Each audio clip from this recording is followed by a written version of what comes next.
It's time to move on to the past perfect. If the present perfect is mainly used to describe an action that began in the past and is ongoing now, the past perfect is generally used to indicate an action that started and ended at different times in the past. Therefore, we use the past perfect to show the order of two past events. I had been single for 5 years when I met Tom. This sentence indicates an ongoing action in the past. I had been single, and indicates the time at which that action stopped, when I met Tom. Notice how the past perfect is often followed by the past simple, in this sentence with the verb met.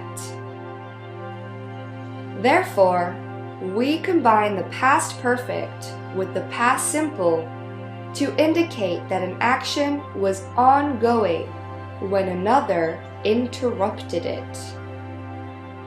When my mom arrived, I had finished making dinner. Arrived is in the past simple tense. Had finished is the past perfect tense. Notice how we can change the order of the sentence without changing its meaning. I had finished making dinner when my mother arrived. When my mother arrived, I had finished making dinner. It's important to pay attention to the order of the clauses in order to use correct pronunciation. When the main clause is at the beginning of the sentence, we do not need a comma. When the subordinate clause, in this example, when my mother arrived, is at the beginning of the sentence, we must follow it with a comma. Either way you write the sentence, the meaning remains the same. It's also very important to note that if there is a single event that happened in the past, especially at a specific time, then we do not use the past perfect. For example, the boys played guitar at the talent show. This is a one-time event. Therefore, we use the past simple. The boys had played guitar at the show is incorrect. To form the past perfect, we use the structure subject plus had plus past participle. The movie had started when we arrived at the cinema. The movie is the subject, had is the auxiliary verb, and started is the past participle form of the verb to start. As usual, in spoken and informal written English, we generally use contractions with the past perfect. We form it by combining the subject and the auxiliary verb had and replacing the letters HA with an apostrophe. I had, I'd. You had, you'd. He, she, it had, he'd, she'd, it'd. Although we don't usually contract it with the auxiliary had, because it doesn't make the flow of the sentence any easier. And after all, that is the point of contractions. We had, we'd. You had, you'd. They had, they'd. For example, we'd eaten all our snacks before we even reached the top of the mountain. They began feeling sick after they'd eaten the steak. Now, how to form negative constructions in the past perfect? Well, we use the construction subject plus had plus not plus the past participle. We can contract had and not to form hadn't. For example, I had not been to this museum before.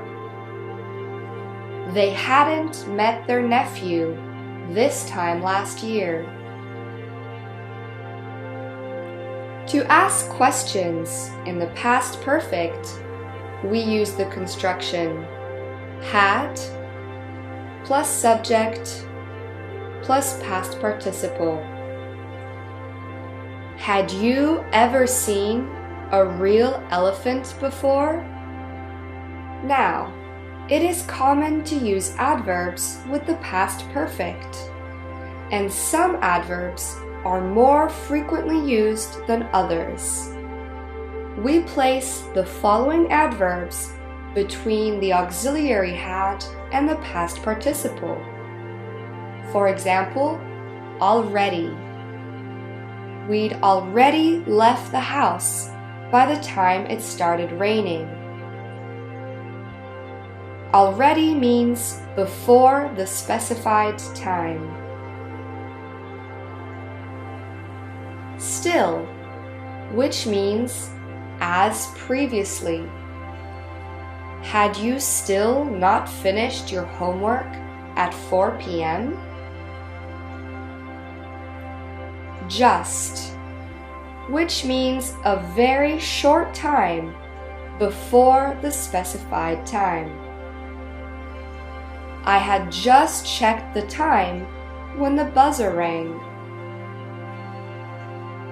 Ever, which means at any time before the specified time. Had you ever visited Thailand before that trip? The specified time is that trip, and ever indicates any point in time before the trip. Never, which means at no time before the specified time. I never seen a real giraffe before that trip to the zoo. Now we can move on to the future perfect tense. The future perfect tense refers to an action that will be completed or finished at or before a specific point in the future. For example, I will have watched all the James Bond movies by the end of next week. This sentence means that by the end of the week, I will have finished watching all the James Bond movies. I will no longer be watching them at the end of the week. Notice the difference between these two sentences. Laura will finish her essay at noon tomorrow. Laura will have finished her essay at noon tomorrow. The first example is in the simple future tense and suggests that at noon, Laura will start to finish working on her essay in order to complete it. In the second example, which is in the future perfect tense, this sentence indicates that Laura will be finished with writing her essay before noon. At noon, she will no longer be working on her essay.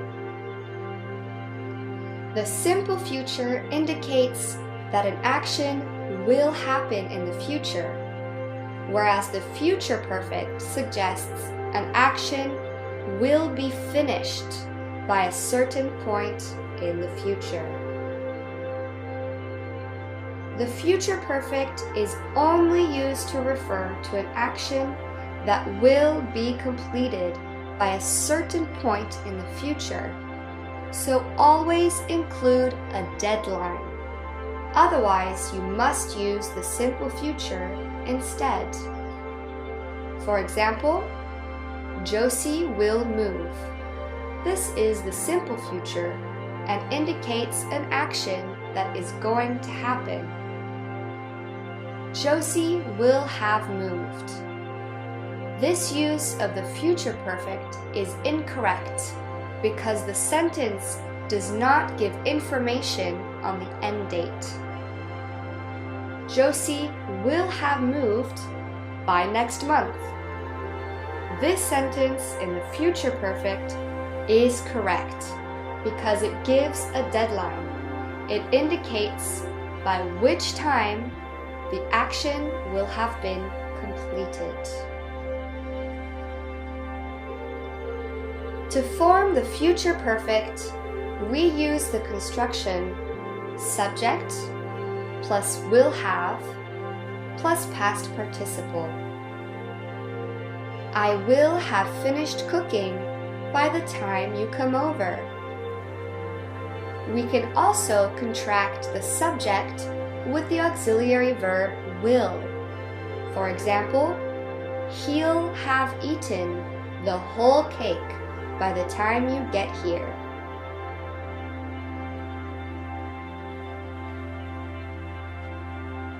Notice from these examples that we often use the phrases by or by the time, which mean at some point before.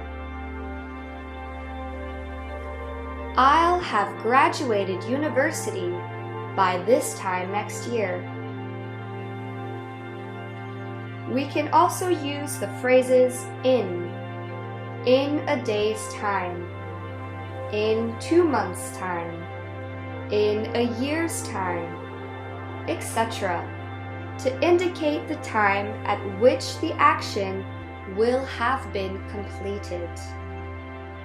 In 2 months' time, I'll have lived in Lisbon for 5 years. Now, to form negative sentences in the future perfect tense, we use the following structure: subject plus will not have plus past participle, or its contracted form, won't have. For example, they will not have finished with their meal by 9 p.m. Or, they won't have finished with their meal by 9 p.m. To ask questions in the future perfect, we use the structure will plus subject plus have plus past participle. Will he have eaten when he arrives? Now let's move on to the perfect continuous tenses.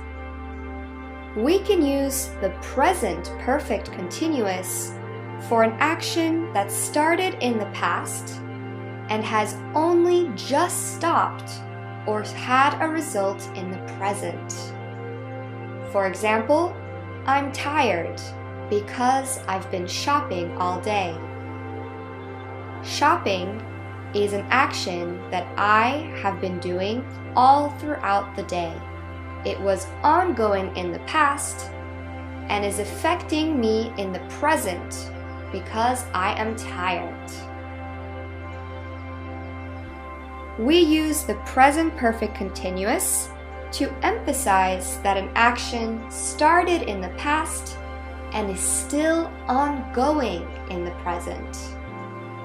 I've been cooking for 2 hours.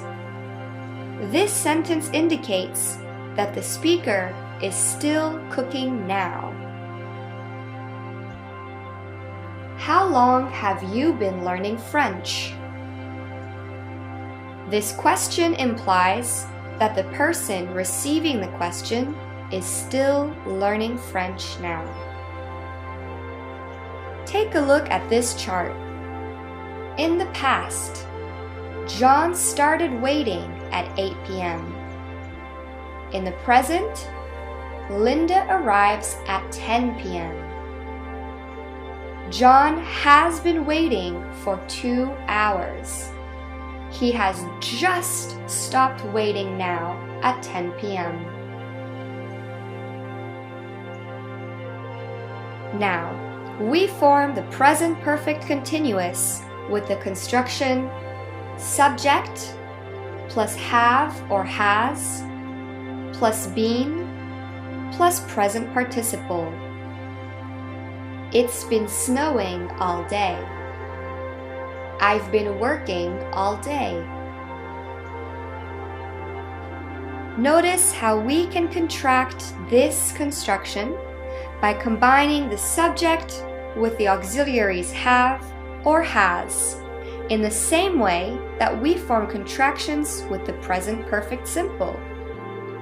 She has been walking to work every day becomes she's been walking to work every day. They have been eating the same dish all week becomes they've been eating the same dish all week.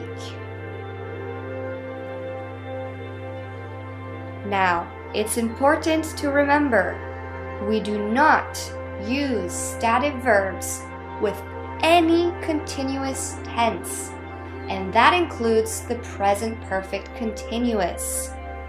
Reminder, stative verbs are verbs that express opinions, thoughts, feelings, or senses. For example, dislike, love, hate, remember, appear, feel, agree, belong, etc. Now, to form negative sentences in the present perfect continuous, we follow the pattern subject plus have or has plus not plus present participle. Or we can contract the auxiliary verbs have and has with not to form haven't or hasn't. Tim has not been working on his project. Tim hasn't been working on his project. To form questions in the present perfect continuous, we use the construction have or has plus subject plus been plus present participle. Have you been watching that new TV show? The grass is wet. Has it been raining? Now, with the present perfect continuous, we often use the prepositions for and since to give more information on the duration or the length of time of the action or event. For example, we have been studying for 3 hours. We've been studying since 10 a.m. We use for to indicate a period of time. For 2 hours, for a month, for 3 years. And we use since to talk about a specific point in time. At 10 p.m., the 2nd of December, Saturday, etc. Now let's take a look at the differences between the present perfect and the present perfect continuous. With certain verbs, it is possible to use both tenses interchangeably. For example, they have lived in Stockholm their entire lives. They have been living in Stockholm their entire lives. Notice that these two sentences talk about past actions or states that are still connected to the present. Therefore, their meaning is pretty much the same, and both uses are correct. So, you may be wondering, what's the difference between these two tenses?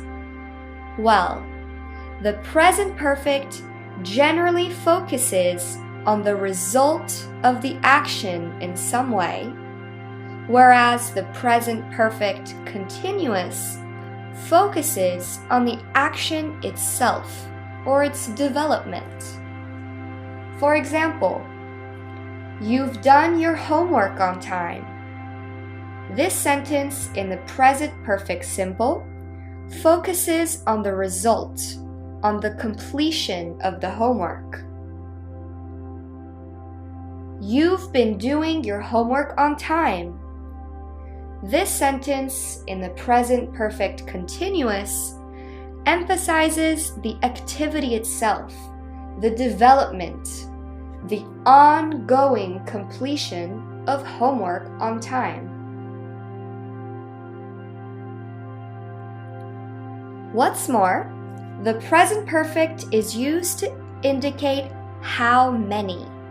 So for example, she's watched 10 movies this month. This sentence emphasizes how many movies have been watched. The present perfect continuous often focuses on how long. She's been watching many new movies this month.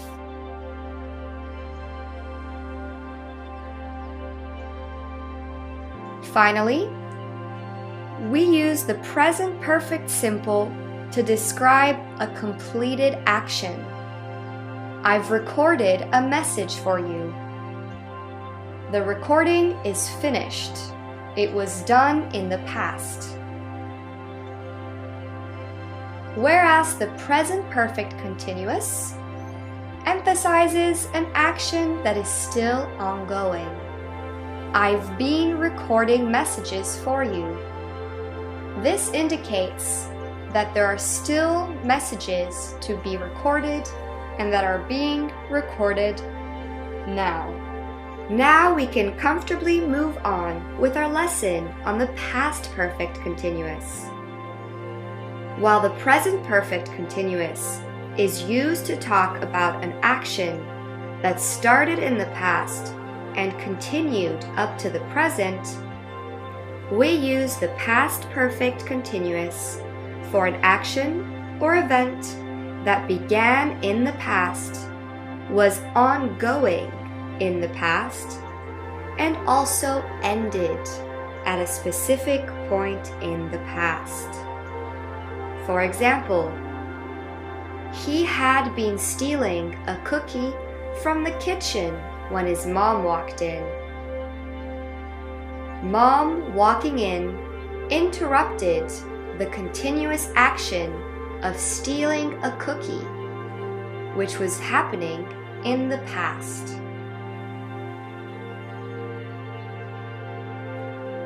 Therefore, we use the past perfect continuous to talk about an ongoing action in the past that ended before another action or event started in the past. I'd been applying to many jobs before this company interviewed me.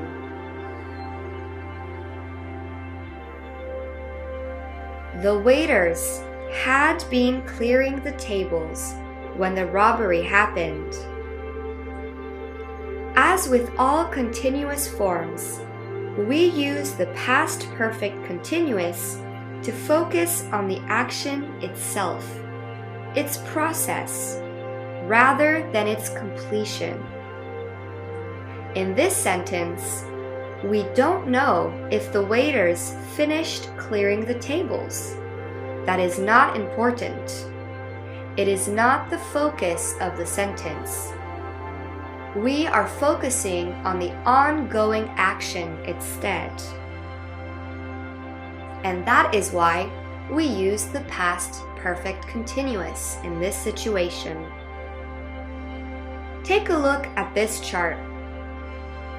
In the past, John started waiting at 8 p.m. At another point in the past, Linda arrived at 10 p.m. Therefore, John had been waiting for 2 hours. This means that John is no longer waiting. He was only waiting in the past.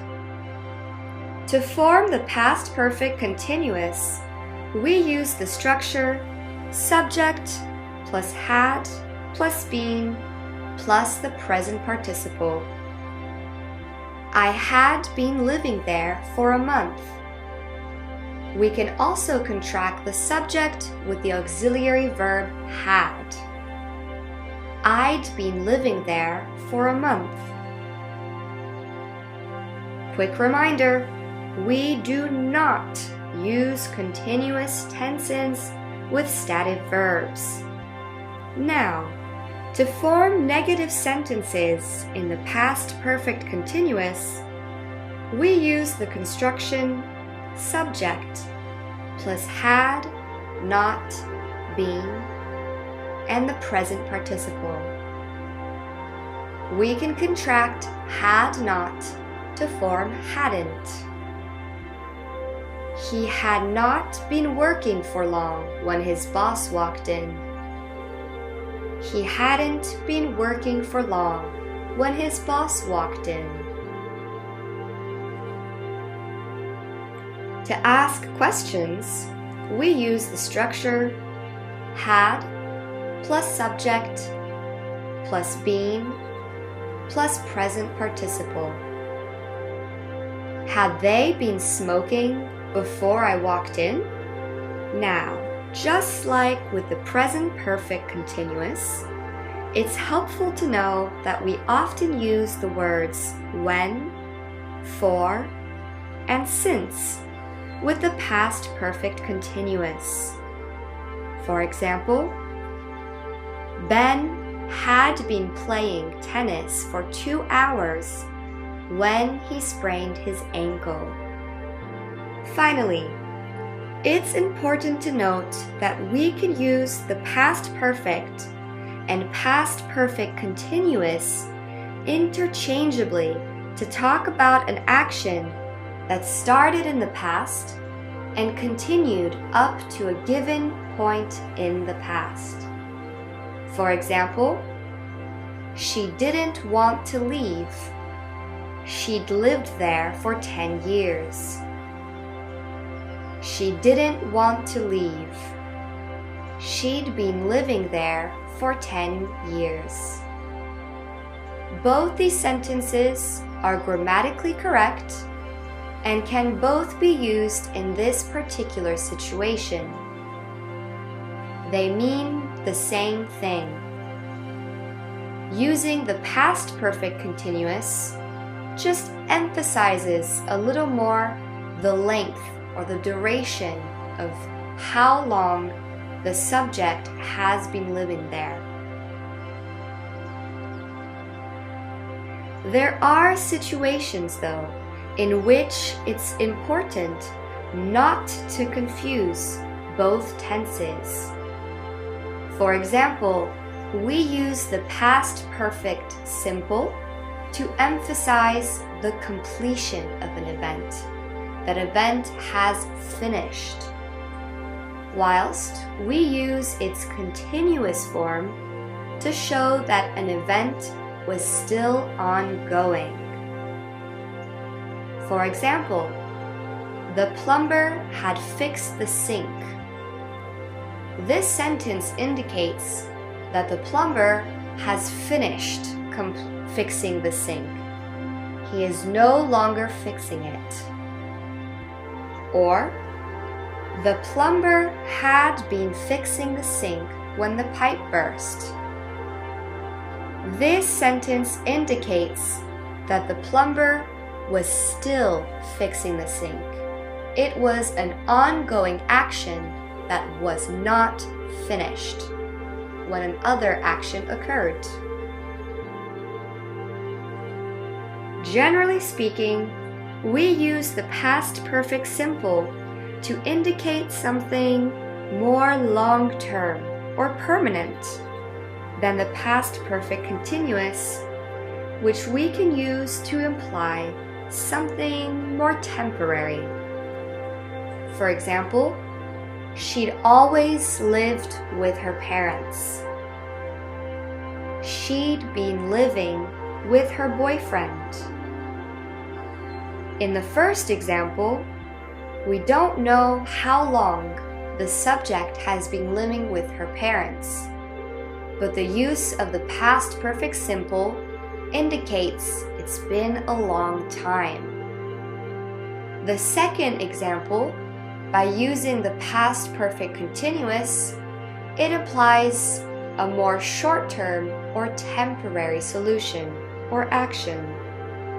Hello, this is Marian, welcoming you back to the English Grammar course. After reviewing the past perfect continuous, the topic of our last lesson, we will be advancing on this journey by learning and practicing the future perfect continuous. So let's get started. We use the past perfect continuous for an ongoing action in the past that ended before another action or event started in the past. He said he'd been dreaming of me before he woke up. As with all continuous forms, we use the past perfect continuous to focus on the action itself, its development, its process, rather than its completion, its final result. The plumber had been fixing the sink for hours before it finally started working again. This sentence emphasizes the duration of the fixing of the sink, not the end result of it working. To form the past perfect continuous, we follow the pattern subject, had, been, present participle. Clearly, they'd been talking about him. Don't forget that we can contract the subject with the auxiliary verb had. To form negative sentences in this tense, we follow the pattern subject, had, not, been, and present participle. And we can also contract had not to form hadn't. We hadn't been talking about anything before you arrived. Finally, to ask questions in the past perfect continuous tense, we use the construction had plus subject plus been plus present participle. For example, had they been sending each other letters before they met? All right, it's time for practice. Can you fill in the gaps?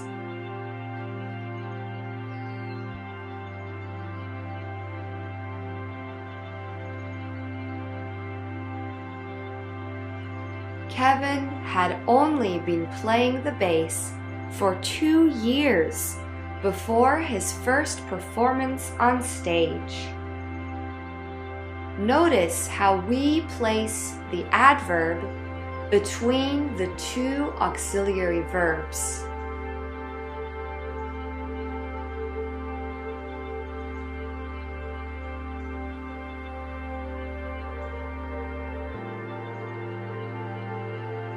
We had only been exercising for 30 minutes when it suddenly started to rain.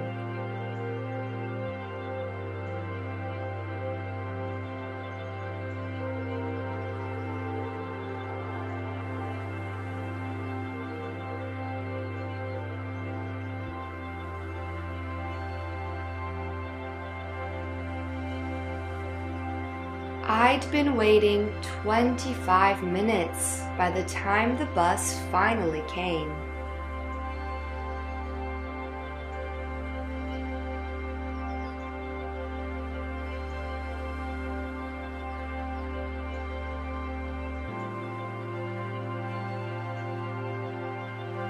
Because she'd been studying so hard, my sister knew she would pass the exam.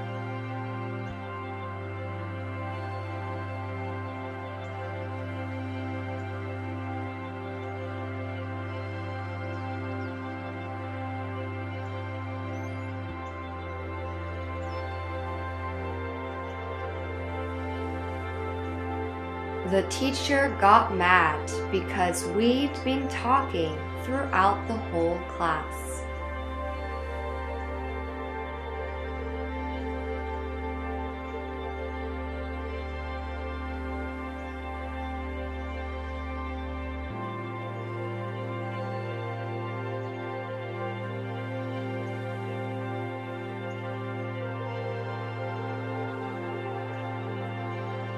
They'd only been traveling for 2 weeks and had already visited 3 countries.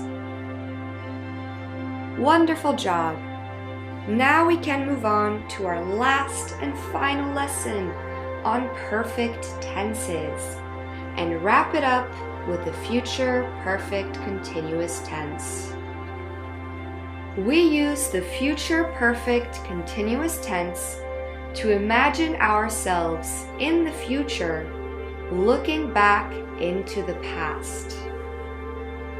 She will have been breastfeeding her baby for 3 years. We also use this tense for actions or state that extend to some specific event in the future. I will have been studying for 7 years by the time I finish my degree.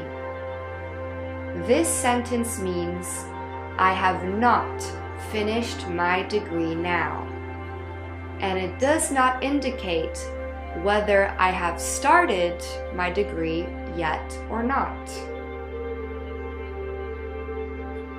We also use this tense for an action or event that is currently not completed or finished, but will be at some time in the future. We will have been driving for 24 hours by the time we arrive tomorrow.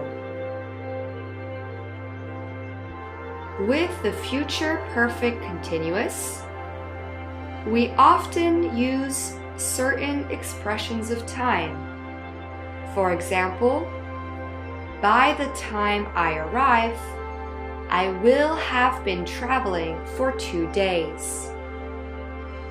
When I finish this course, I will have been teaching for over 20 hours. Now let's take a look at this chart. John starts waiting at 8 p.m. now. Linda will arrive at 10 p.m. in the future. John will have been waiting for 2 hours. He is not finished waiting yet. Note that the action or event can begin any time, in the past, present, or future, but must always end in the future. For example, if John started waiting at 8 p.m. and Linda will arrive at 10 p.m. This means that now in the present, it is between 8 and 10 p.m. By 10 p.m., an event and time in the future, John will have been waiting for 2 hours. Similarly, if the action begins and ends in the future, we can use the future perfect continuous. John will start waiting at 8 p.m. and Linda will arrive at 10 p.m. John will have been waiting for 2 hours. So you see, as long as the end of the action, in this example, waiting, happens in the future, it doesn't matter when the action begins. We can use the future perfect continuous. Now, to form the future perfect continuous, we follow the structure subject, will have been, present participle.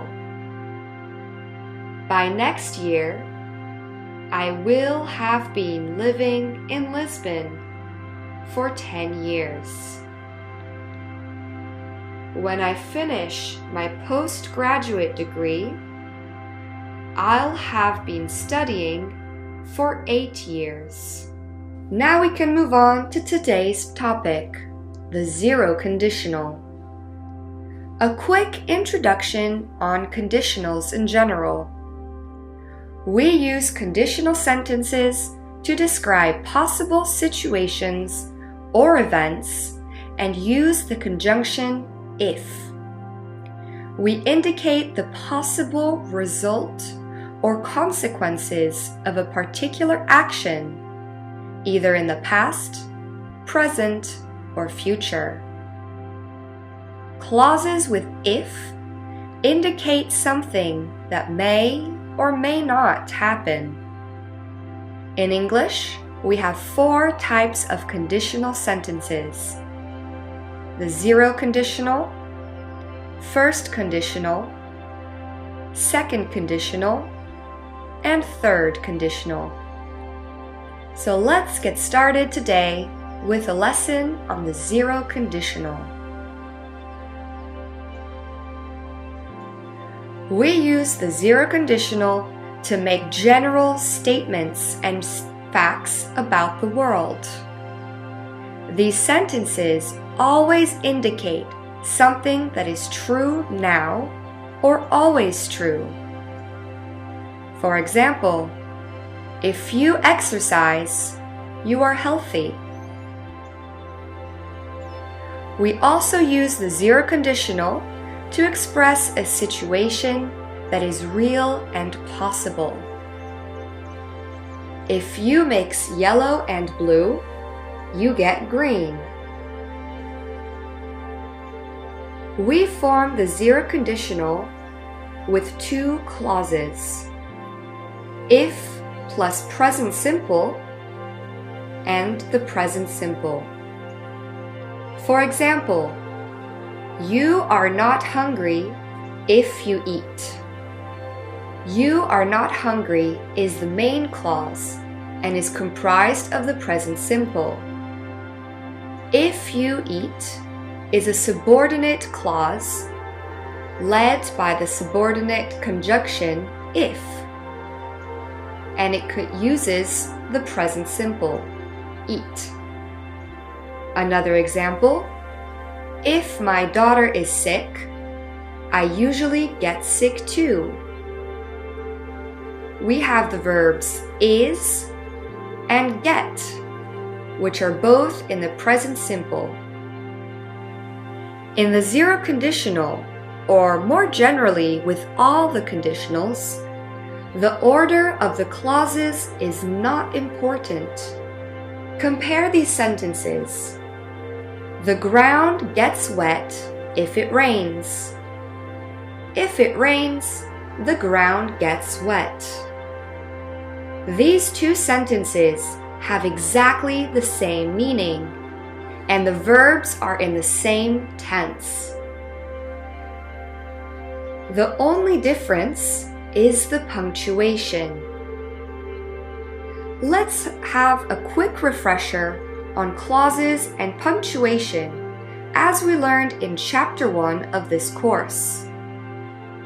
If you use a subordinating conjunction at the beginning of a sentence, then you must follow the subordinating clause with a comma. For example, if you heat water to 100 degrees, it boils. It boils is the main clause. It is a sentence in itself. It can stand alone. If is a subordinating conjunction, and if you heat water to 100 degrees is a subordinate clause. As it is placed before the main clause, we place a comma after it. When using a subordinating conjunction or clause after a main clause, we do not use a comma. Water boils if you heat it. Water boils is the main clause. We do not use a comma between it and the subordinating clause. It is also possible to use the conjunction when instead of if and keep the same meaning in your sentence. For example, you are not hungry when you eat. Compare these two sentences. Flowers die if they don't get enough water. Flowers die when they don't get enough water. These two sentences mean the exact same thing. We can also change the order of the clauses with the conjunction when. If flowers don't get enough water, they die. When flowers don't get enough water, they die. Now, we can also use the zero conditional with the imperative in the main clause to give orders. We use the clauses if or when plus present simple plus the main clause with the imperative tense. For example, if Beth calls, don't answer the phone. Dry the dishes when you finished cleaning them. The imperative tense is very similar to the present simple tense. We don't add an S to third-person singular pronouns. Now we can move on to the first conditional. If the zero conditional talks about general facts and truths, the first conditional refers to future situations that we believe are really possible.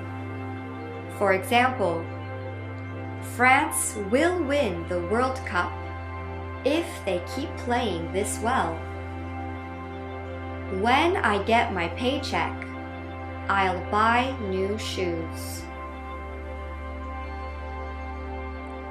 The first conditional is formed of two clauses, the if or subordinating clause, which we use with the present simple, and the main clause, which we use with the auxiliary will or won't, plus the infinitive form of the main verb. For example, if I win the lottery, I'll buy a big house. If I win the lottery is the subordinating clause. It is at the beginning of the sentence, therefore we follow it with a comma.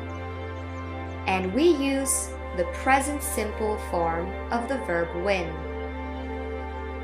I'll buy a big house is the main clause.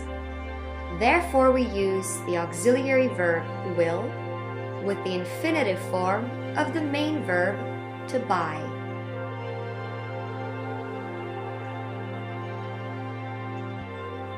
Remember, the order of the clauses is interchangeable. This means that it does not matter in which order they are.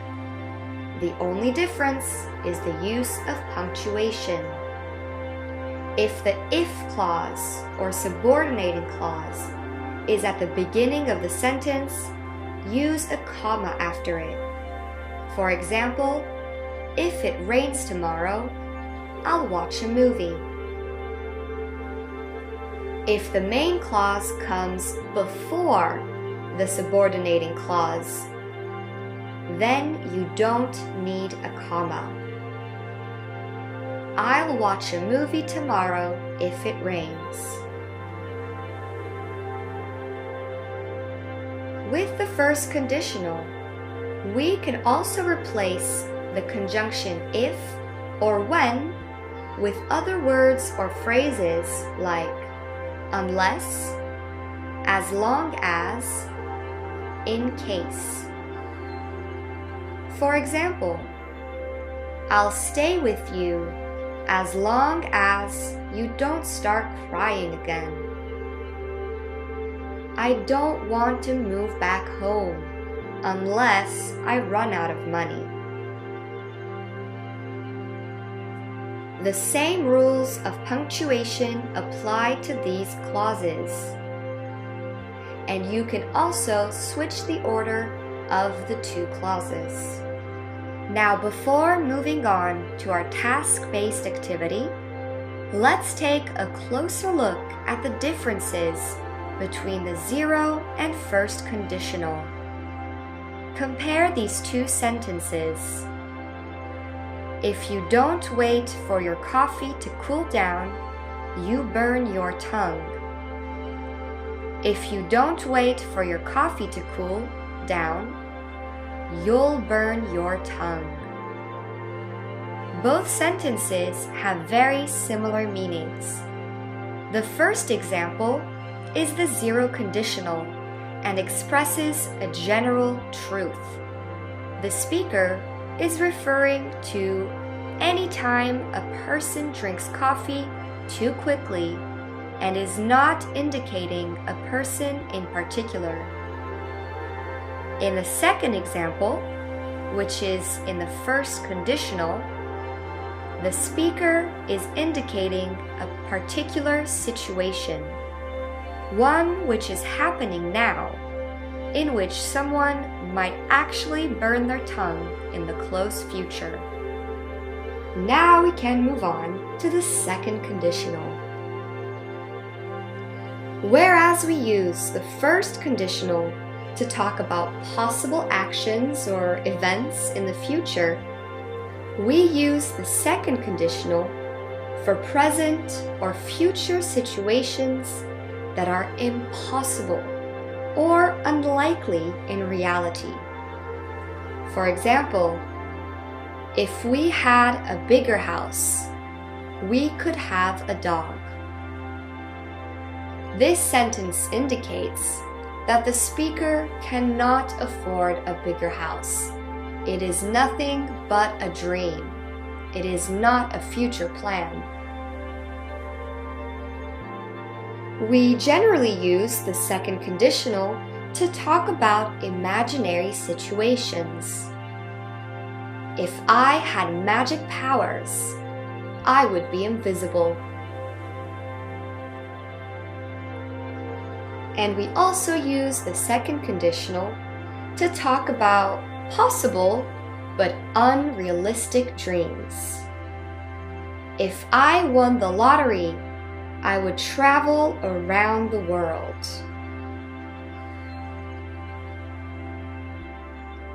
To speak in the second conditional, we use the construction if plus past simple in the subordinating clause, and the auxiliary verbs would or wouldn't plus the infinitive in the main clause. For example, if I lived in Paris, I would visit museums every day. If I lived in Paris is the if or subordinating clause. I would visit museums every day is the main clause.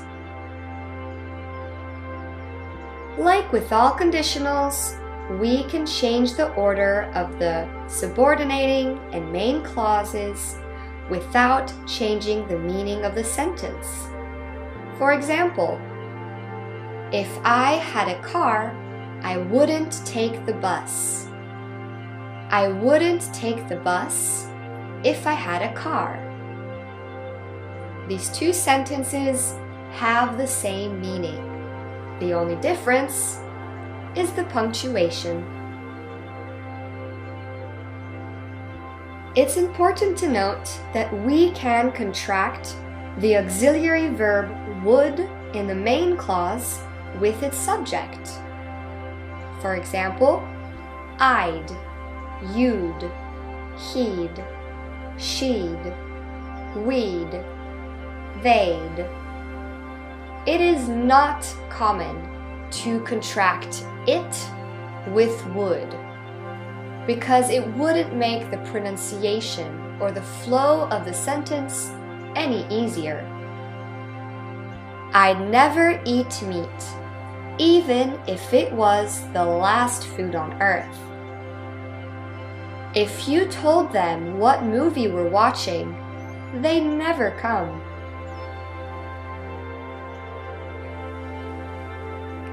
There is a special exception with the verb to be when speaking in the second conditional. As you may remember, in the past simple tense, the verb to be is irregular and is conjugated as follows. I was, you were, he, she, it was, we were, you were, they were. When using the second conditional, we use were regardless of who is the speaker, regardless of the pronoun it agrees with. I were, you were, he, she, it were, we were, you were, they were.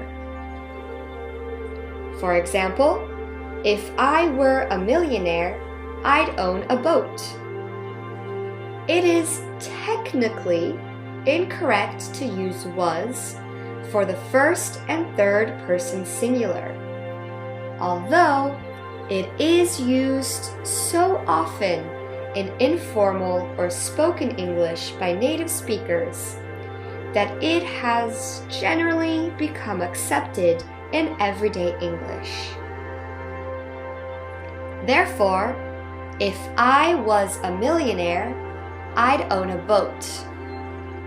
Some grammar experts will tell you that this sentence is incorrect, but many native speakers use this construction.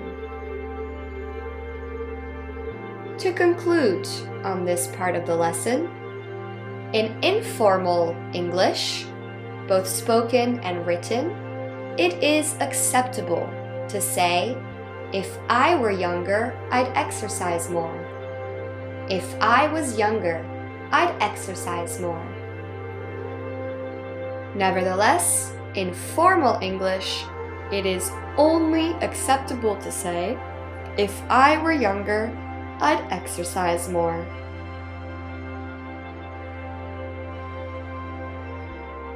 Just like with the first conditional, we can replace the conjunction if with other conjunctions like unless, as long as, in case. For example, I wouldn't eat a hot dog unless I was starving. The same rules of punctuation apply to these conditional clauses. Now, We can also replace the auxiliary verbs would or wouldn't with could or couldn't. For example, if I were a woman, I would or I'd become pregnant. If I were a woman, I could become pregnant. In these examples, the meaning of the sentence changes slightly when changing the auxiliary. In the first example, using would implies the desire to become pregnant. It is a certain result if the conditional clause were to be a reality. In the second example, the use of could only states the possible result of becoming pregnant, without attaching any emotions or desire to it. Nevertheless, both sentences are the same in the sense that they express a situation or condition that has 0% chance of happening. Also note that we do not contract could with the subject because that would be very confusing. Finally, we can also use the second conditional to make polite or formal requests. Would you like another cup of coffee if I made a fresh pot? Would you mind if I borrowed your pen? This is a more formal or polite way of asking, "Can I borrow your pen?" Now let's take a minute to compare the first and second conditional. Both are subjective. They depend on my point of view or the point of view of the speaker. The difference between these two conditionals is that the first conditional describes situations that are probable, things that are likely to happen in the future, whereas the second conditional refers to things that I do not think will happen. They are improbable or even impossible. Compare these sentences. If we work faster, we'll finish our project on time. With this sentence, I'm indicating that I believe it's possible that we finish our project on time. If we worked faster, we'd finish our project on time. By using the second conditional, I'm implying that I don't think we will work faster or finish on time. I think it is very unlikely. Now let's move on to learning about the third conditional. While the second conditional is used to refer to improbable situations set in the present or future, the third conditional is used to talk about situations that didn't happen in the past and to imagine their results had they happened. For example, if I had worked harder, I would have been promoted. This sentence indicates that the speaker was not promoted and cannot be promoted now. Like the second conditional, the third conditional refers to impossible situations and results, but in this case, because the condition mentioned would have happened in the past, and the past cannot be changed. While the second conditional is used to refer to improbable situations set in the present or future, The third conditional is used to refer to improbable situations in the past, events that didn't happen, and to imagine their result if they had happened. For example, if I had worked harder, I would have been promoted. This example indicates that I, the speaker, did not work hard in the past, and therefore did not achieve the result mentioned in the main clause, which is would have been promoted. Like the second conditional, the third conditional refers to impossible or unlikely situations and results, but in this case, in the past, and the past cannot be changed. We often use the third conditional to express regrets about things that did or didn't happen. If I had drunk more water, I wouldn't have had a headache today. If there hadn't been an accident on the road, we wouldn't have missed the concert. To form the third conditional, we need two clauses. The subordinating clause, which includes a conjunction such as if and the past perfect, and a main clause that has the auxiliary verbs would or wouldn't have with the past participle. For example, if I had known you were sick, I would have brought you soup. Had known is the past perfect. Would have brought is two auxiliary verbs followed by the past participle. As with all conditionals, it is possible to invert or exchange the order of the subordinate and main clauses without changing their meaning. If I run more, I would have been ready for the marathon. I would have been ready for the marathon if I'd run more. As always, pay special attention to punctuation and make sure to only use a comma after the subordinating clause if it is at the beginning of the sentence.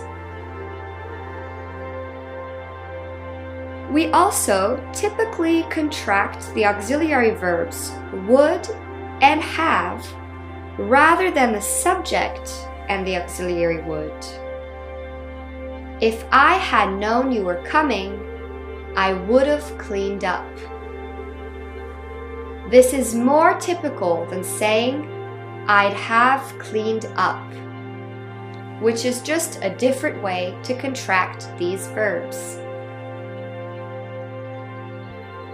Also, similar to the second conditional, we can replace the auxiliary verb would or wouldn't with could or couldn't. I could have become a doctor if I'd finished my degree in medicine. We can also contract could and have to become could've.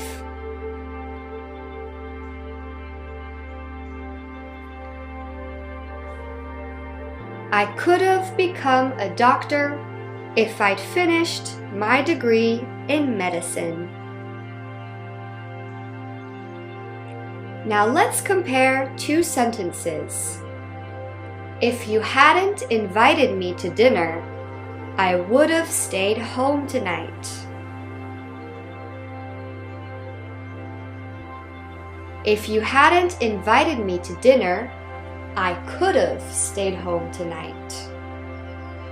While the condition of the situation stays the same, if you hadn't invited me to dinner, the result is different depending on your use of could or would.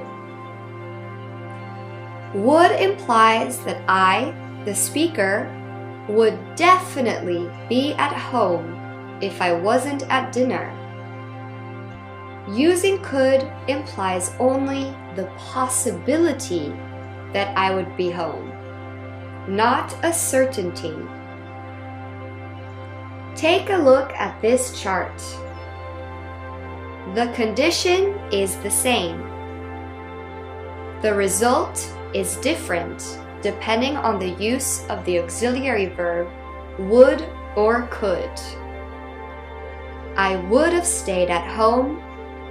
The probability of being home would have been 100%. I could have stayed at home. The probability of being home would have been between 0 and 100%. Now, it's important to mention contractions when learning about conditionals because they can be confusing. Look at this sentence in the second conditional. We'd be less hungry if we'd brought more snacks. In this sentence, we have two contractions with the pronoun we, but the first one is the contraction of we would, while the second is the contraction of we had. We would be less hungry if we had brought more snacks. This is why we generally contract would have rather than the subject and would in the third conditional. She would have left the party if I hadn't told her to stay. It's important to practice making contractions as they will help you sound more natural like a native speaker, and they are an important part of conversational English. Even in informal writing, like text messages, contractions are very commonly used. Finally, it is interesting to know that it is also possible to mix the second and third conditionals. There are two ways to do this. First, by using the subordinating clause, conjunction plus past simple, and the main clause, would or wouldn't have, plus past participle. If I ate more candy as a child, I would have lost my teeth. We use this structure to indicate the present consequence of a past situation.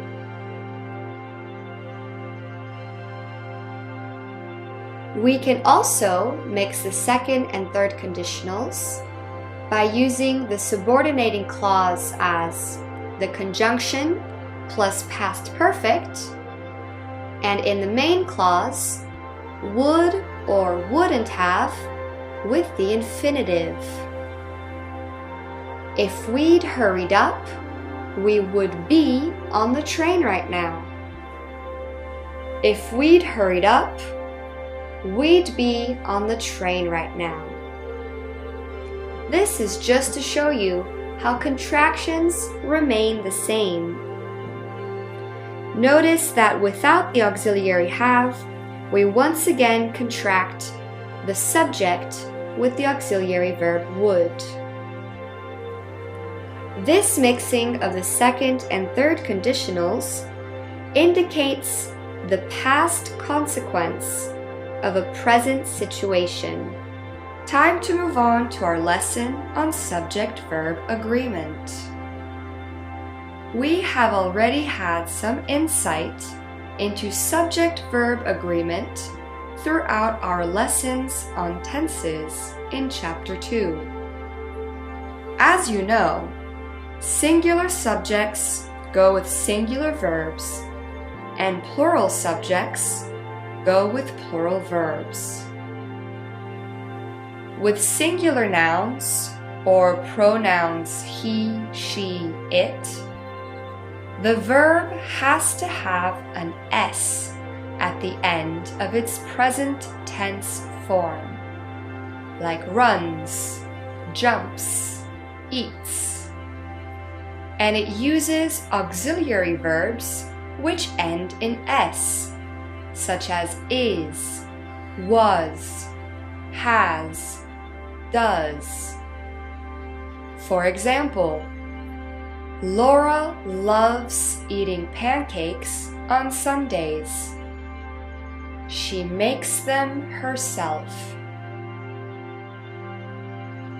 With plural nouns or the pronouns we, you, they, we do not add an S and use plural verbs such as run, jump, eat, and auxiliary verbs like are, were, have, do. For example, the women meet for coffee every week. They talk about politics. What can be tricky for both English learners and native speakers alike is correctly identifying the subject of a verb in a sentence.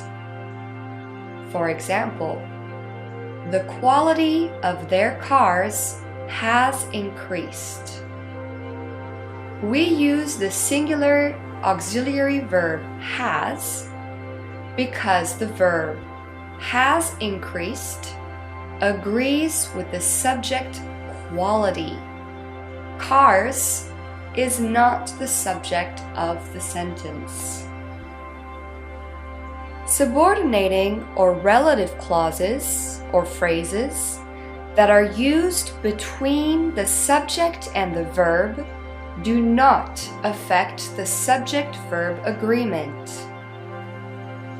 The colors of that rainbow are very bright.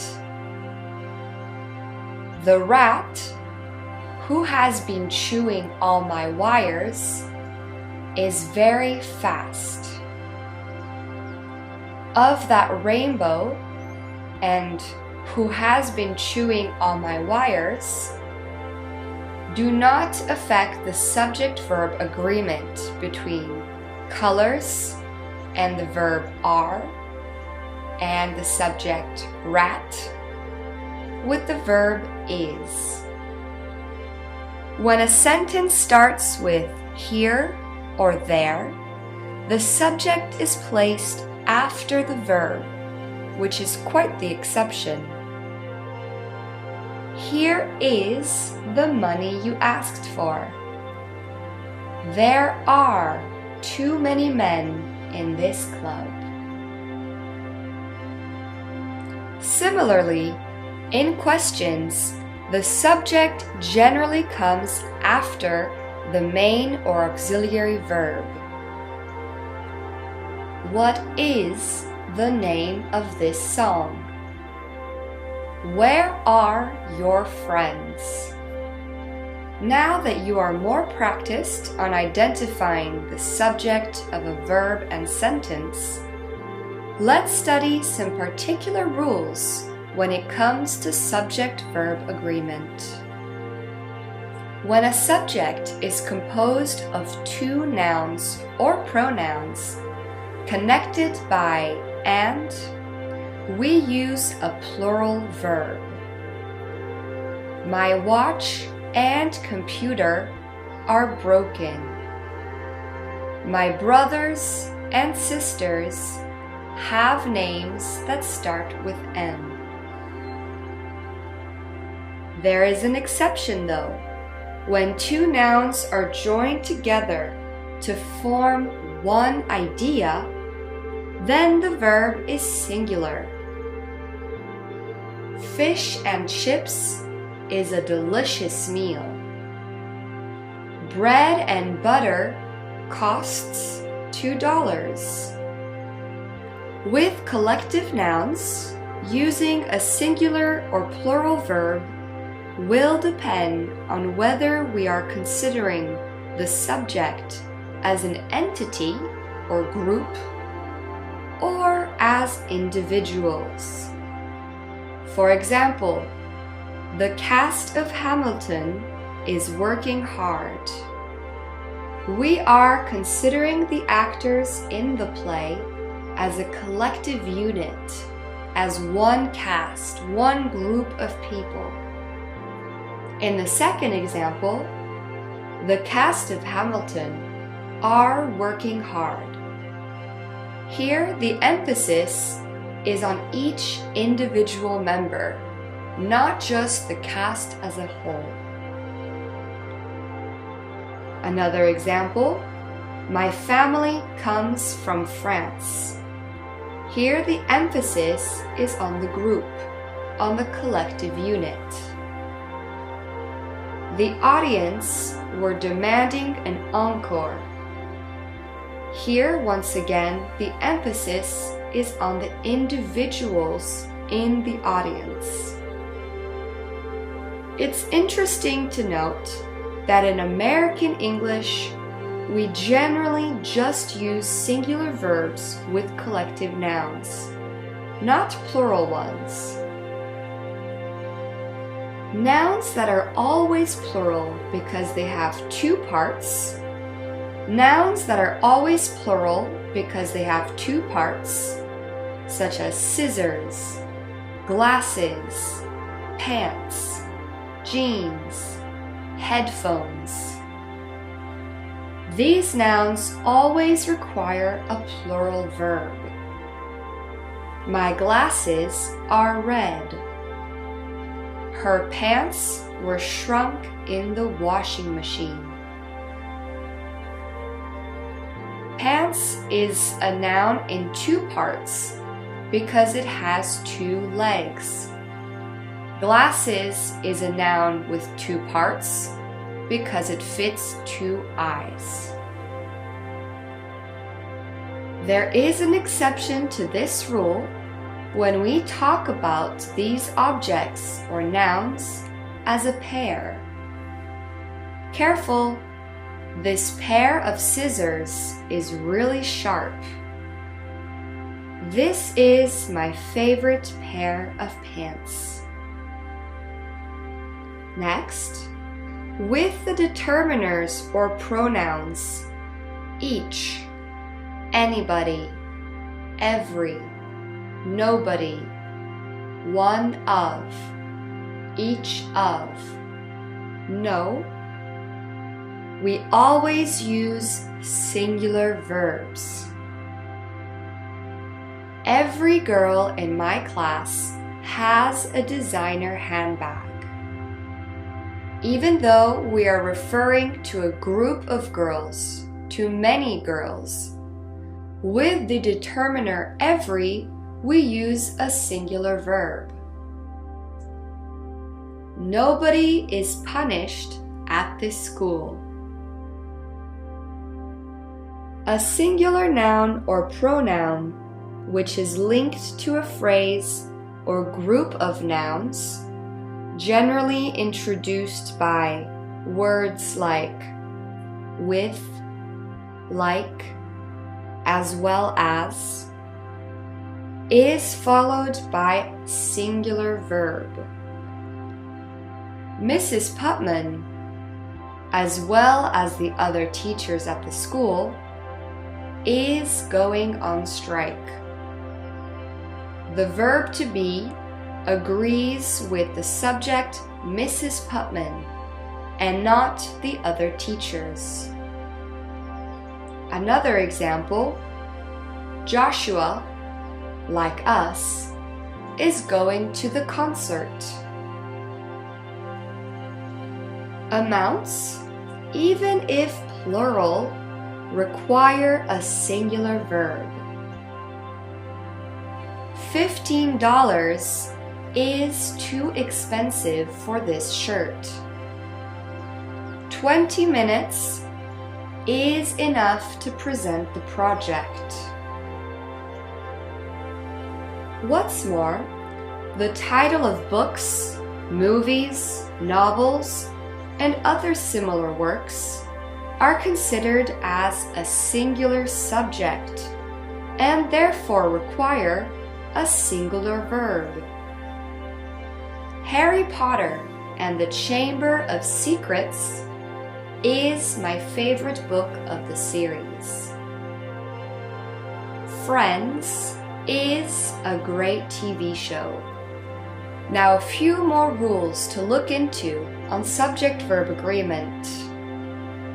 When singular nouns are joined by or, nor, neither nor, either or, not only but also, we must use singular verbs. For example, neither my cousin nor my aunt likes dancing. Either the tiger or the lion has had a baby last week.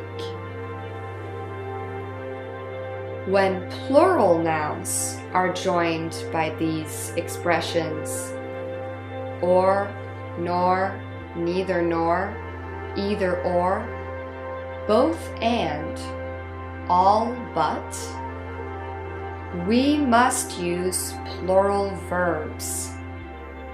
Either the mice or the raccoons have eaten the trash.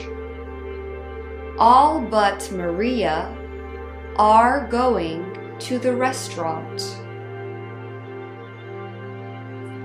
Finally, when a compound subject is joined by or, nor, neither nor, either or, not only but also, and contains a singular and a plural noun or pronoun, the verb should agree with the subject closest to the verb. For example, the boys or their father does the dishes after dinner. The boys is plural, father is singular. The verb do is closest to the subject father, therefore we use its singular form.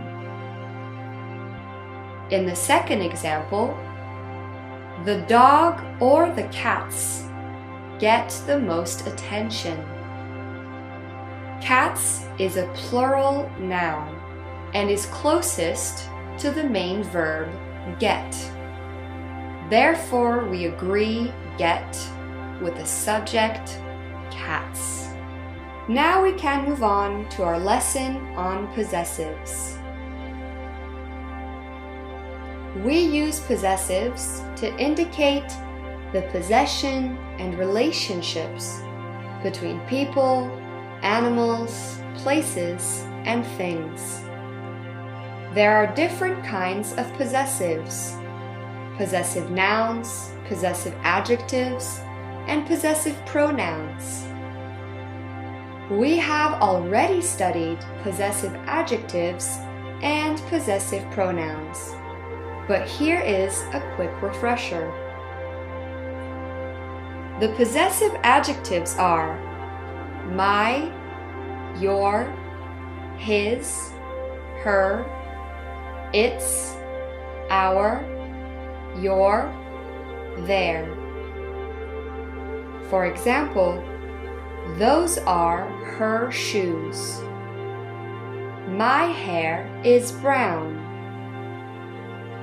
We use possessive adjectives before a noun to show who or what owns it. Possessive pronouns are very similar to possessive adjectives, as they also indicate ownership.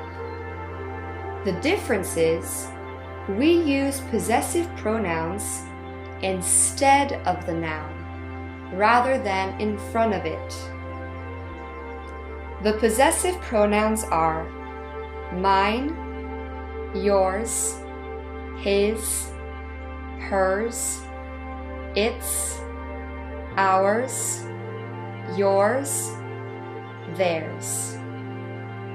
For example, that book doesn't belong to her, it's mine. I forgot my phone. Can I please borrow yours? All right. Now, the focus of today's lesson is on possessives with nouns. To indicate that something or someone belongs to a person, is connected to a place, or to show the relationship between people, we use apostrophe s to indicate possession. This singular possessive form always comes after a noun. For example, that's Lola's phone. France's biggest charm is its cheese. To form possessives with plural nouns, to indicate, therefore, that something or someone belongs to more than one person or place, we simply add an apostrophe after the s. These are my cousin's toys. This means that the toys belong to more than one cousin. Our cat's claws are very sharp. This means that we have more than one cat, and they all have sharp claws. Let's compare two sentences. It's my friend's car. It's my friend's car. In the first sentence, the apostrophe is before the s. Therefore, the word friend is singular. There is only one friend. In the second sentence, the apostrophe comes after the s. Therefore, the noun friends is plural. There is more than one friend. Now, there are some specific rules to follow. With irregular plural nouns, we use apostrophe s to form the possessive.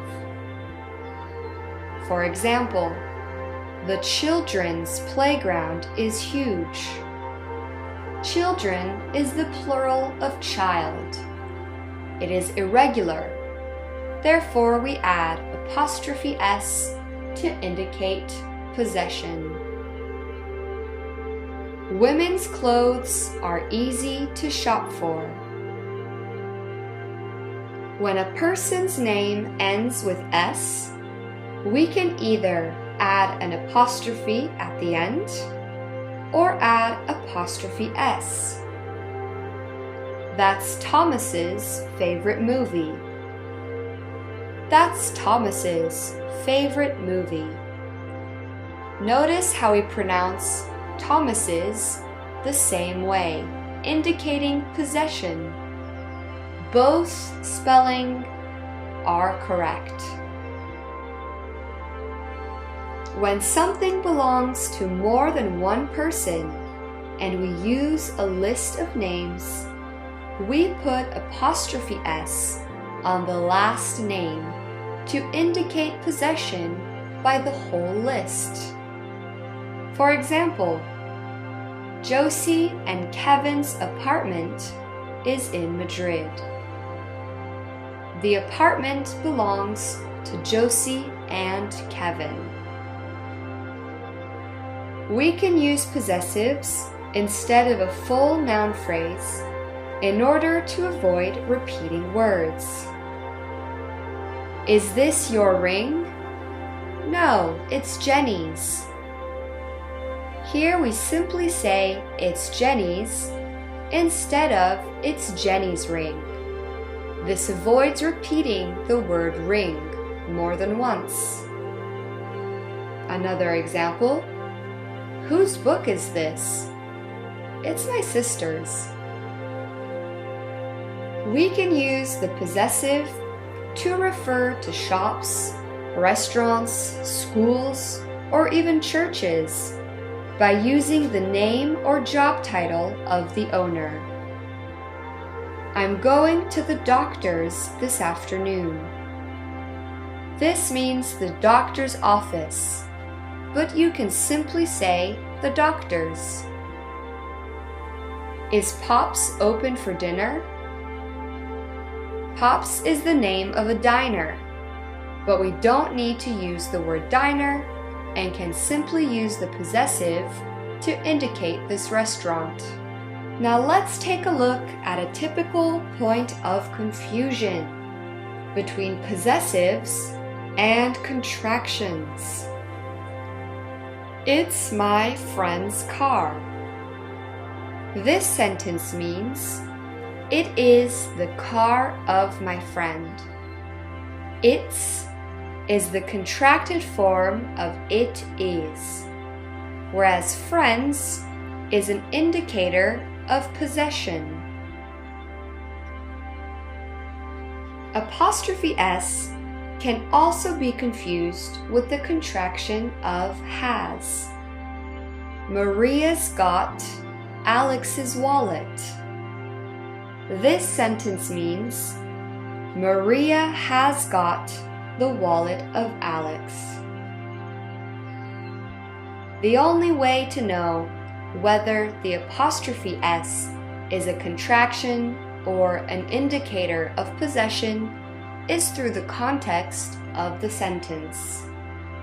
Pay attention whether the word is or has can replace the apostrophe S in the sentence. I also wish to remind you not to confuse the possessive adjective it's with the contracted form it is, as we have seen in Chapter 1. This toy belongs to my cat. It's its toy, which means it is its toy. It's the toy that belongs to my cat. Well done. Now let's move on to punctuation.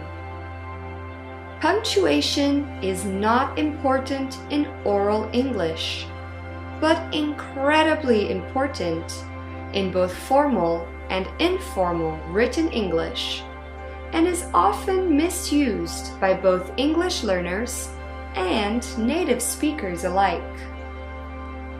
Punctuation brings sense, clarity, and stress to sentences. It is essential to organize and structure your writing because we cannot pause and add emphasis as naturally as we would when speaking. Small misuses of punctuation can drastically or completely change the meaning of a sentence. Consider these two examples. A woman without her man is nothing.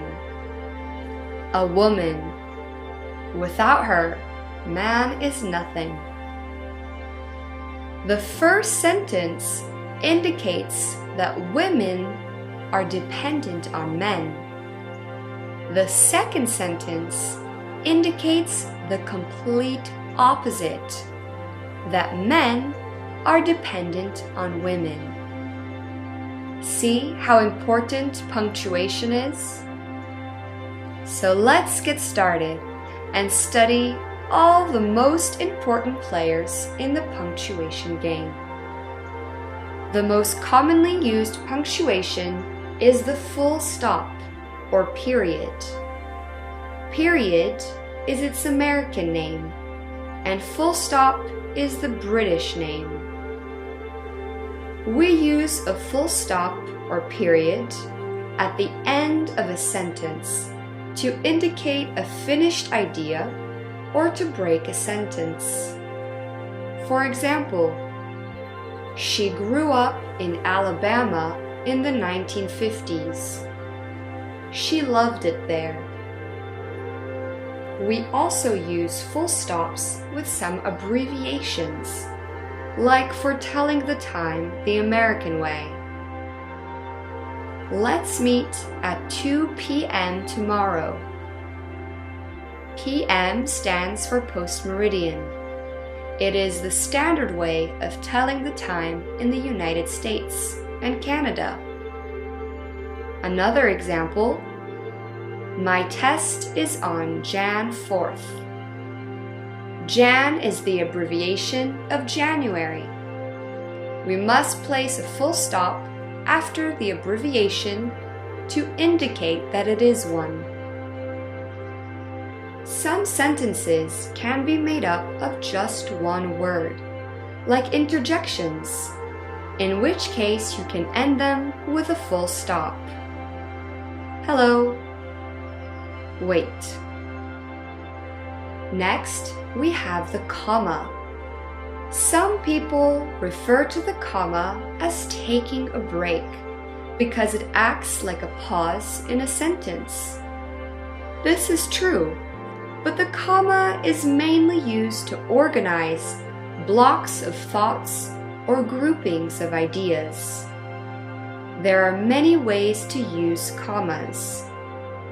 First, to separate independent clauses, especially when they are joined by coordinating conjunctions and, but, so, or, nor, yet, for.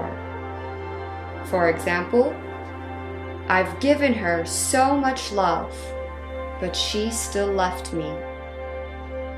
We must use a comma in this sentence.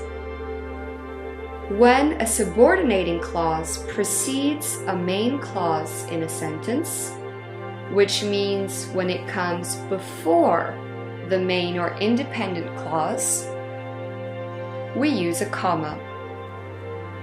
When life hands you lemons, make lemonade. We use commas to separate clauses that give extra information in a sentence. The bar, which I always go to with Josie, was packed last night. Note that the clause, which I always go to with Josie, is extra information because the sentence works without it. We can also say, the bar was packed last night. We use commas to separate items in a list, with the final two items generally being separated by the conjunctions and or.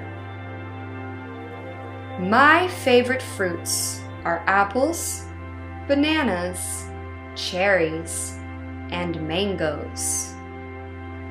Note that the final comma before and is sometimes not used. This comma is referred to as the Oxford comma. Both these sentences are correct. My new shoes are red, black, green, and blue. The final comma is optional. Some people prefer to only use it in order to avoid confusion. I personally recommend to you, my students, to always use the Oxford comma. That way, you can never go wrong. We use commas to separate a series of verbs or actions. The lion growled, ran, and pounced on the gazelle. Or we can use commas to separate a series of phrases. He kicked the ball, it flew into the air, spun over their heads, and landed on the roof of the house. Finally, we use commas before a name when we address someone. For example, come to my house, Jamie. Compare these two sentences. Let's eat Claire. Let's eat, Claire. In the first sentence, we are suggesting eating Claire. Claire is the food. In the second sentence, we are telling Claire to eat. The meaning is completely changed by the use of a single comma. Great work! Next up, semicolons. A semicolon is between a comma and a full stop. We use it to join phrases and sentences that are related to each other without having to use a conjunction. I like this bar. The staff are so friendly. I take vitamins every day. I don't want to get sick. A semicolon can usually be replaced by a comma and a conjunction. For example, I drink coffee every day. I can't live without it. I drink coffee every day because I can't live without it. Both these sentences are correct and mean the same thing. It is simply a choice of style to use the semicolon or the conjunction because. Next, we have colons. We use colons to introduce lists. For example, for this workshop you'll need a sketchbook, watercolors, and 3 paintbrushes. We use colons to connect 2 independent clauses when the second clause gives extra information on the first one. I've always loved baking. I've been baking cakes, cookies, and pies since I was a child. We use colons for emphasis. She had worked her entire life to achieve one goal: become the best chef in London. Finally, we also use colons to divide the hour and minutes in writing the time. It's 4:15 p.m. Next, we have apostrophes, which are easy as we've studied its use in recent lessons. The most common use for apostrophes is for contractions. I don't know where the boat is. Don't is the contraction of do not and uses an apostrophe. They haven't got any news. The apostrophe is used to contract have and not. We also use apostrophes to indicate possession. Lola's cat is adorable. Question marks always come at the end of questions. Do you want to go to the movies? Have they heard Beyoncé's new song? In literature, it's common to see a question mark in the middle of a sentence when it is part of a dialogue. What does she want? Asked Julia. Next, we have exclamation marks. These are used to express surprise, frustration, or to emphasize a comment or short, sharp phrase, such as an interjection. I couldn't believe what she was wearing. Help! Be careful with exclamation marks, as they are often overused especially in informal writing like on social media. It is typical to see sentences like, "Did you hear what he said? I can't believe it." In formal writing, exclamation marks should be used very, very occasionally and sparingly. Finally, we use quotation marks in direct speech or to repeat what someone has said, which is a grammar point we will be learning about in our next lesson, so sit tight. But here is a first look at this use of punctuation. "I can't wait for my vacation," said Sally. Notice how we use the quotation marks before the first word of the reported speech and after the comma at the end of the reported speech. We can also change the order of the clauses and therefore place the comma outside of the quotation marks. Sally said, "I can't wait for my vacation." Now let's move on to today's lesson on direct and indirect speech. When you want to report to someone what someone else has said or asked, there are two ways to do so, with direct and indirect speech. Indirect speech is also called reported speech and will be referred to as both throughout the remainder of this course. For example, Maria, "I want to go to the cinema." To directly report what Maria has said, we do it as follows. Maria said, "I want to go to the cinema." To indirectly report what Maria has said, we can say, Maria said she wants to go to the cinema. Occasions like social situations, work emails, presentations, or sharing the content of a phone call all require repeating what someone has said, thereby using either direct or indirect speech. It is also very common to see these forms of speech in news articles. Reporting speech, whether directly or indirectly, consists of two clauses, the reporting clause and the reported clause.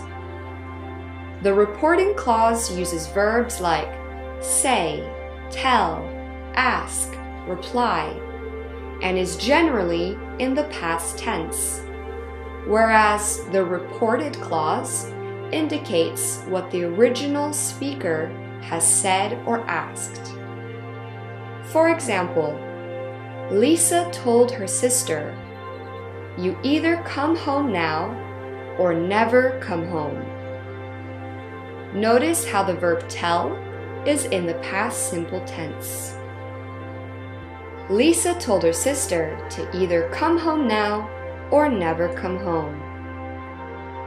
In both these examples of direct and indirect speech, Lisa told her sister is the reporting clause, whereas you either come home now or never come home, or to either come home now or never come home, are both reported clauses. Direct speech repeats or quotes the exact words someone has said or used. In written English, we place the reported words in quotation marks, and the words must be kept exactly as they were first said. Johnny, do you want to order dinner? Johnny asked, "Do you want to order dinner?" It's common to use this in books or newspaper articles. The president declared yesterday, "The government will continue to fight against crime in every way possible." Direct speech generally has a reporting verb in the past simple because the speaker is repeating something that was said in the near or distant past. Lola, I want to go home. Lola said, I want to go home. The reporting clause can come before or after the reported speech. Aaron shouted, You're a mean old man. You're a mean old man, shouted Aaron. With certain literary styles, like novels, the reporting clause may even come in the middle of the reported speech. I can't believe it, whispered Amy. I won. In these styles, it's typical to use adverbs to indicate how the speaker said something, and this is usually used when the reporting clause comes second. We finished our project, sang Delilah happily. In informal and spoken English, it's common to sometimes use the present simple when using direct speech. This makes it more dramatic or exciting. Alex, so this big guy walks up to me and says, You better watch your mouth. It's equally possible to use the present continuous for the same reason. Maria, I'm at the bar and this guy won't leave me alone. He's asking me questions like, where do you live? And wouldn't take the hint and leave. As mentioned in our previous lesson on punctuation, we use quotation marks in direct speech, or to repeat what someone has said. I'm so angry with her, yelled Jonah. Notice how we use the quotation marks before the first word of the reported speech and after the comma at the end of the reported speech. We can also change the order of the clauses and therefore place the comma outside of the quotation marks. This is very important to remember. Jonah yelled, I'm so angry with her. If using an exclamation or question mark in the reported clause, then we do not need a comma. I can't believe she did the marathon, said Louise. I can't believe she did the marathon, said Louise. This only applies when the reported clause comes before the reporting clause. Let's move on to indirect speech. We use it to focus more on the content of what someone has said rather than their exact words. Reported or indirect speech is generally used to talk about a past conversation. Therefore, we change the tense of the words spoken.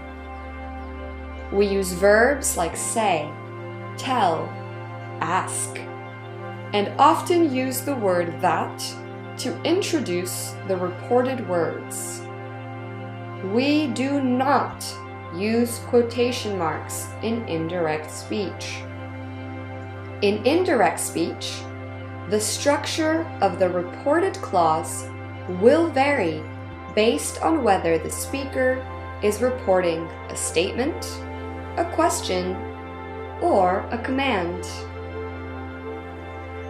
With statements, we generally use that clauses, and it's more common to put the reporting clause first in reported speech.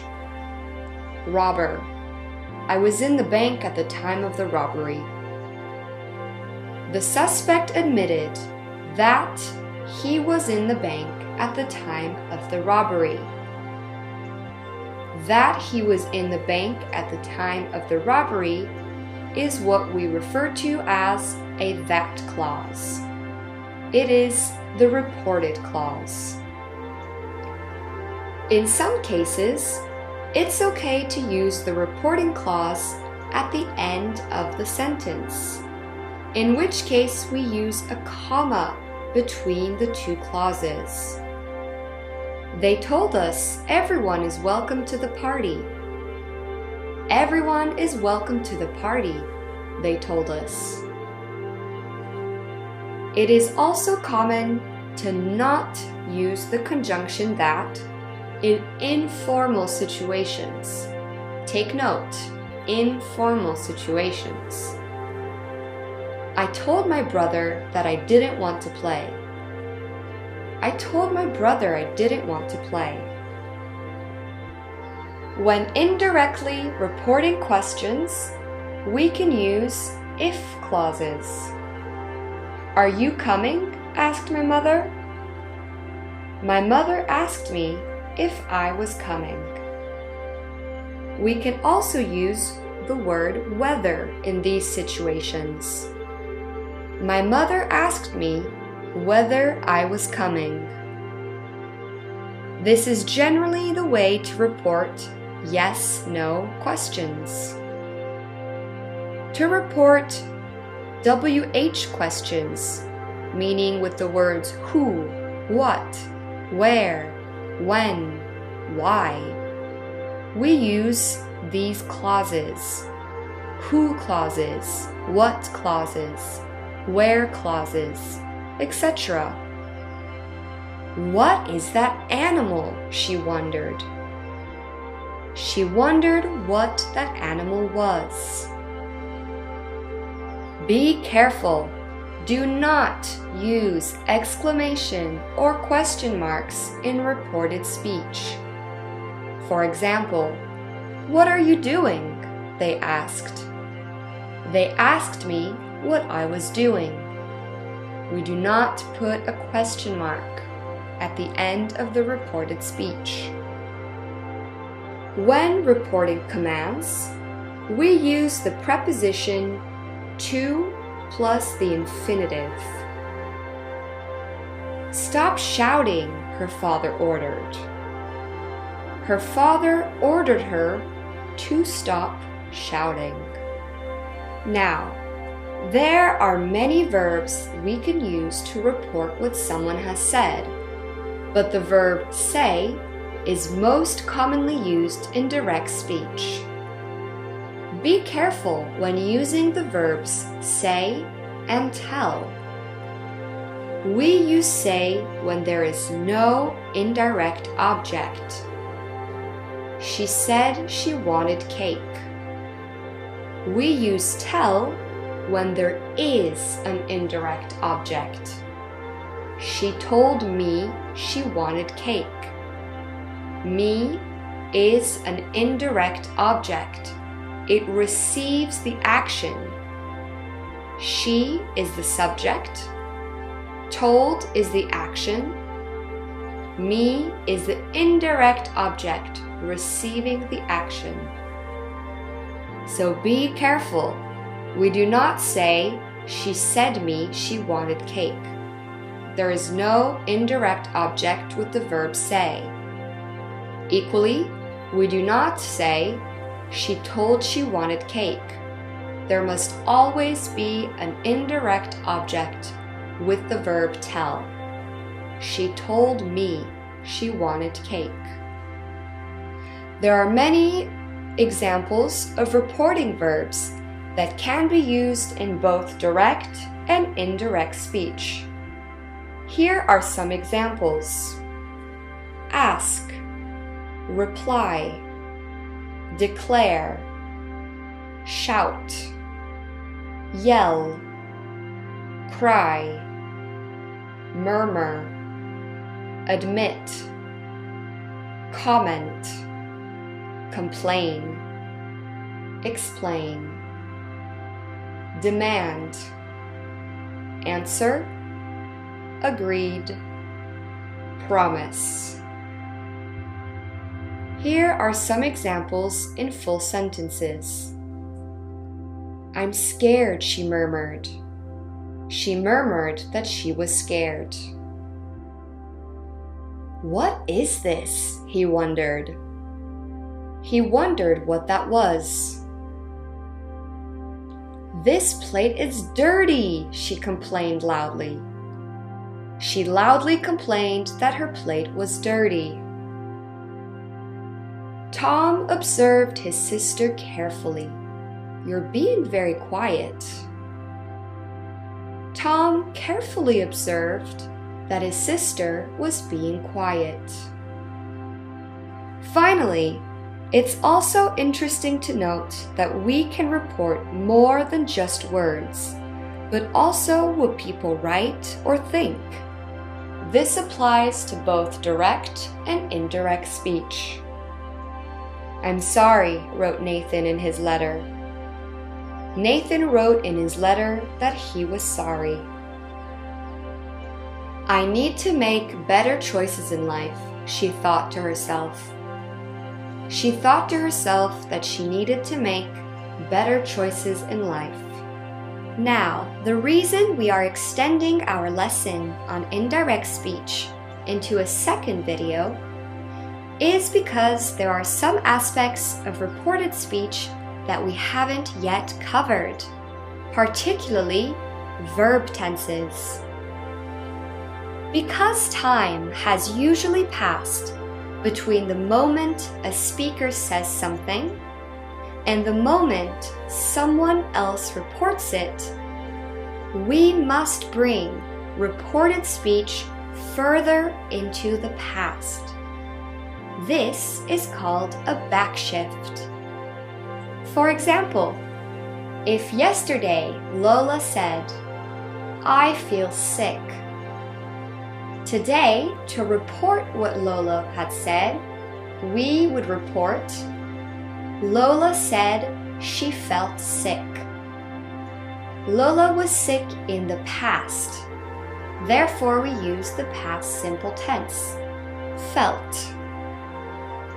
Here is an overview of how we backshift various tenses, from the present simple to the past simple, from the present continuous to the past continuous, from the present perfect simple to the past perfect simple, from the present perfect continuous to the past perfect continuous, from the past simple to the past perfect simple, from the past continuous to the past perfect continuous, from the past perfect to the past perfect. There is no change here. And from the simple future to the second conditional. Let's look at some examples. From the present simple to the past simple. "I want to go home," she said. She said she wanted to go home. From the present continuous to the past continuous. "I'm watching a new TV show," he said. He said that he was watching a new TV show.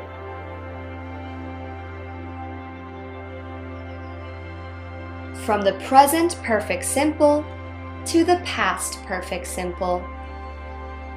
"I've always wanted to go to Disneyland," she declared. She declared that she'd always wanted to go to Disneyland. From the present perfect continuous to the past perfect continuous. "I've been working too hard," complained Marie. Marie complained that she had been working too hard. From the past simple to the past perfect simple. "The package arrived yesterday," my sister told me. My sister told me that the package had arrived yesterday. From the past continuous to the past perfect continuous.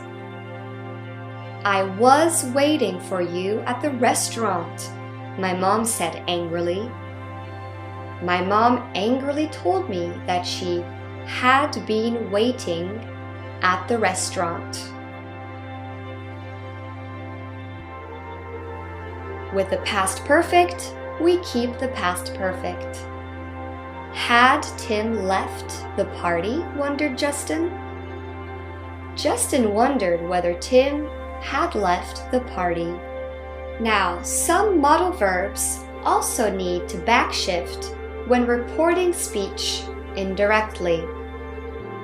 For example, will becomes would. For example, I'll come to the party, she promised. She promised she would come to the party. Can becomes could. I can meet you at the cafe, my brother told me. My brother told me he could meet me at the cafe. May, when used to express possibility, becomes might. I may go home next weekend, she announced. She announced that she might go home the following week. Notice how next weekend becomes the following week. This is something we will discuss more in detail later in the lesson, so hold on tight. When we use the modal verb may to express permission, may becomes could in indirect speech. You may sit down, said the priest. The priest said we could sit down.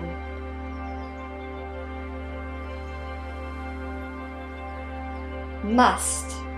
When must is used to indicate obligation, it becomes had to in indirect speech. You must be home by midnight, said our father. Our father said we had to be home by midnight. When the modal verb must is used to indicate a speculation or a guess, it remains the same. It must be tough living in this neighborhood, said Tommy. Tommy said that it must be tough living in that neighborhood.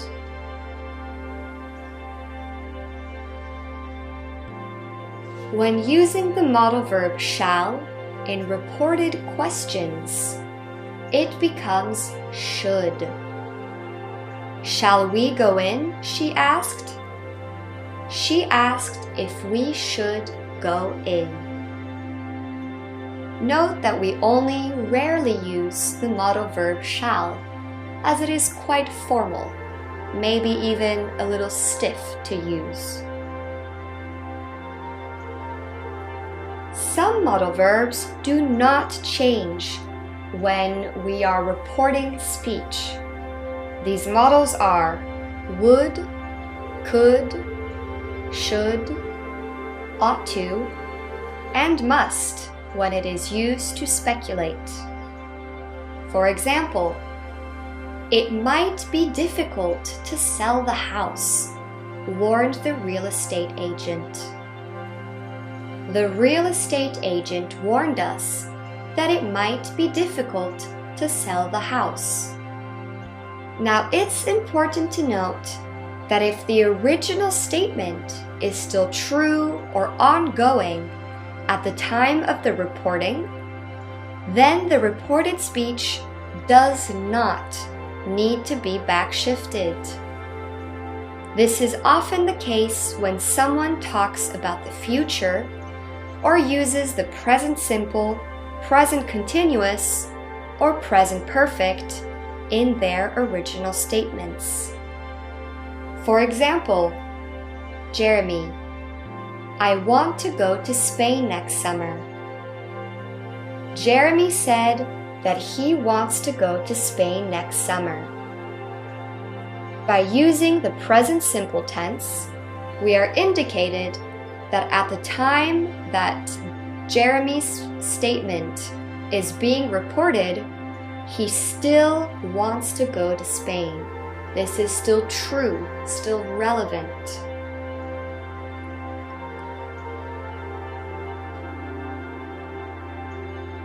Now, there are a few other things to consider when reporting speech. Changing pronouns is one of them. Changes to personal pronouns depend on whether the person reporting the speech is the same as the original speaker or not. For example, I don't like cooking, said Tom. Tom said he doesn't like cooking.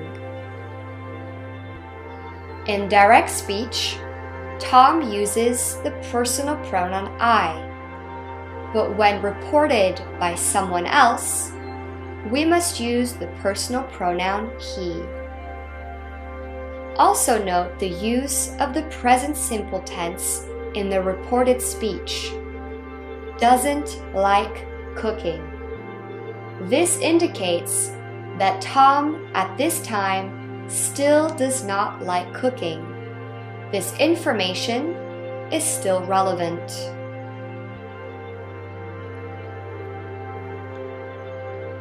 Another example, you shouldn't run outside so late.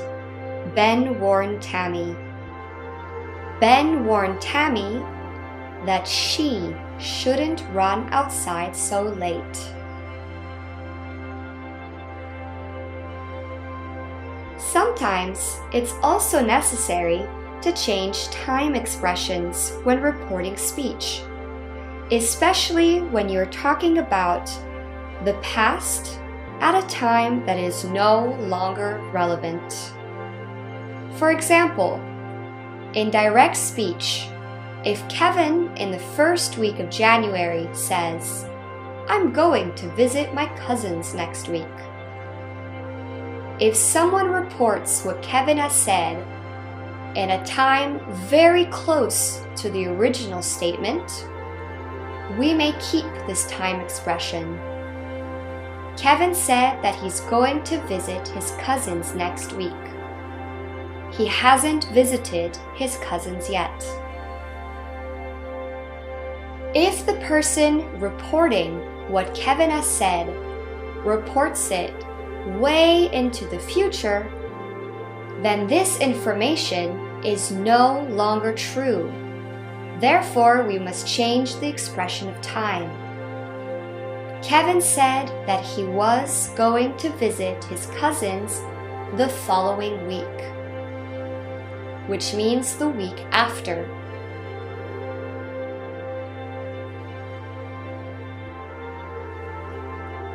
Similarly, in certain circumstances, we must also change demonstratives and adverbs of place and time, depending on the context of the original and reported statements. For example, this is my car, bragged Louis. Louis said this was his car. In this sentence, the speaker reporting is next to the car. Louis said that was his car. In this, the speaker reporting is not near the car. The adverb of place must change depending on the location of the speaker reporting the original statement.